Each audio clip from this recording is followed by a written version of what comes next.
Hello दोस्तों, welcome to my channel. आज हम पढ़ने वाले हैं यूनिट इम्पल्स सिग्नल।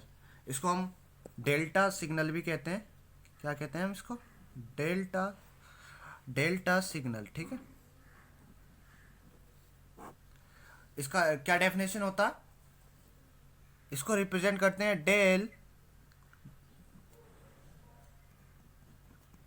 देखिए, इसकी डेफिनेशन काफ़ी इंपॉर्टेंट है, एग्जाम में आती है। इसकी वैल्यू जो होती है इनफाइनाइट होती है for T equals to zero पे। अगर टी इक्वल्स टू जीरो पे इसकी वैल्यू इनफाइनाइट होती है और जीरो होती है, टी उसके अलावा कोई भी पॉइंट होगा वहां पे इसकी वैल्यू क्या होगी? जीरो होगी। ठीक है। नेक्स्ट थिंग, और एक चीज और, इसका जो एरिया है minus infinity to infinity delta T D T equals to one होता है। अगर मैं इसका ग्राफ ड्रॉ करूं, किस टाइप से ये दिखता है? ये टी हो गया, तो इसका एक ग्राफ होगा, कहाँ तक जा रहा होगा? ये इनफाइनाइट तक फैला होगा। ठीक है। तो ये एक तरह का क्या है, मैं इसको डार्क कर दे रहा हूँ ताकि ये लगे। तो इसमें इस सिग्नल की क्या खासियत है? अगर हम रेक्टेंगल, वही रेक्टेंगल फंक्शन लें, उसकी विथ को मैं जीरो कर दूं, देखिए विथ को जीरो कर दिया और क्या कर दिया, लेंथ को इनफाइनाइट कर दूं, तो इसका ये क्या बन जाएगा? हमारा डेल्टा फंक्शन बन जाएगा। ठीक है। एक स्ट्रिप की लाइन की तरह दिखाई देगा। तो इसका एरिया होता है minus infinity to delta T D T equals to one, और इसकी value T equals to zero पे कितनी होती है? इनफाइनाइट, यानी काफ़ी बड़ी वैल्यू होती है। ये हो गया। इसके इसकी प्रॉपर्टीज़ भी बहुत ज़्यादा इंपॉर्टेंट। देखिए, प्रॉपर्टीज़ पढ़ते हैं इसकी। प्रॉपर्टीज़ क्या होती हैं? क्या क्या इसकी प्रॉपर्टीज़ हैं? फर्स्ट प्रॉपर्टीज़ है, देखिए पहले मैं कंटिन्यूस टाइम के लिए लिख रहा हूँ। X T into delta T हो तो इसकी वैल्यू होती है, टी इक्वल्स टू जीरो पे होता है ये, तो फंक्शन में टी इक्वल्स टू जीरो रख देंगे हम। जो भी फंक्शन होगा हमारा उसमें क्या रख देंगे? T equals to zero. अगर यही फंक्शन हमारा डेल्टा किस पे शिफ्टेड होकर आ जाए, देन क्या हो जाएगा? यहाँ पे टी इक्वल्स टू जीरो था, यहाँ टी इक्वल्स टू कितना हो जाएगा? T naught. तो हम फंक्शन में क्या लगाएंगे? T equals to T naught रख देंगे। नेक्स्ट, अगर इस इंटीग्रेशन का आ जाए, देखिए, और इसकी प्रॉपर्टीज में सारी लिखवा दे रहा हूँ। Minus infinity to infinity X T delta T D T. अगर इस टाइप से आ जाए तो क्या होगा? देखिए, अगर ये टी हमारी लिमिट्स के अंदर है, देन पहले अगर मैं इन दोनों को सोल्व करूं, देखिए इन दोनों को सोल्व करूं पहली प्रॉपर्टी से, तो मैं ये लिख सकता हूँ। देखिए यहाँ पे, तो मैं इसको लिखूंगा ऐसे। तो ये कितना हो जाएगा? X of zero delta T D T. अब ये क्या हो चुका? Constant value. और minus infinity to infinity delta T D T, इसकी वैल्यू कितनी होती है? वन। ठीक है। तो इसकी वैल्यू कितनी आ जाएगी? X of zero. ठीक है। नेक्स्ट देखते हैं इसी टाइप से।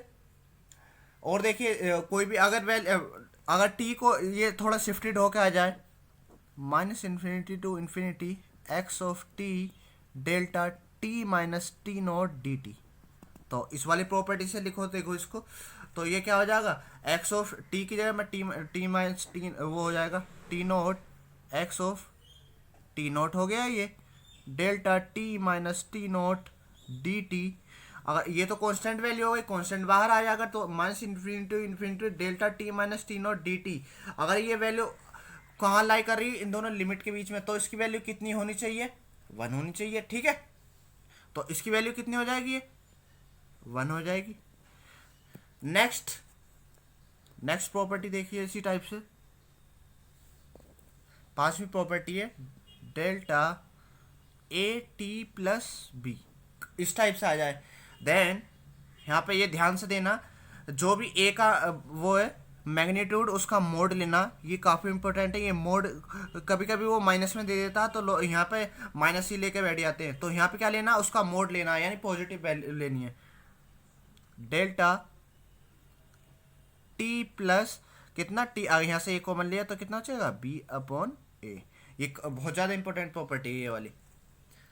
सिक्स देखिए, अगर डेल्टा माइनस टी में पुट करता हूँ, वो किसके इक्वल होता है?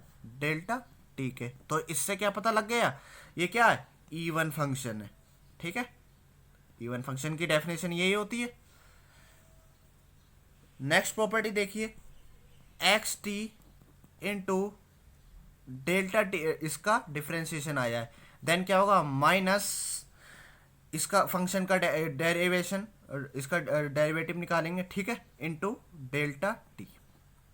तो ये टाइम डोमेन से रिलेटेड, कंटिन्यूस टाइम डोमेन से रिलेटेड प्रॉपर्टी थी। अब हम पढ़ेंगे डिस्क्रीट टाइम के लिए। देखिए उसके डिस्क्रीट के लिए क्या डेफिनेशन होती है, मैं यहाँ पे लिख देता हूँ इसको, यूनिट इम्पल्स रेस्पॉन्स। तो क्या होता है, डेल्टा एन इक्वल्स टू, इसकी वैल्यू होती है 1, एन इक्वल्स टू 0 पे, और 0 होती है किसी भी अदर वैल्यूज पे, ठीक है। इसका ग्राफ किस टाइप से दिखेगा, एन इक्वल्स टू 0 पे वैल्यू कितनी होगी, 1 होगी, ठीक है। तो ये हो गया डेल्टा एन और ये हो गया एन। इसकी प्रॉपर्टीज देख लीजिए, इसकी प्रॉपर्टीज,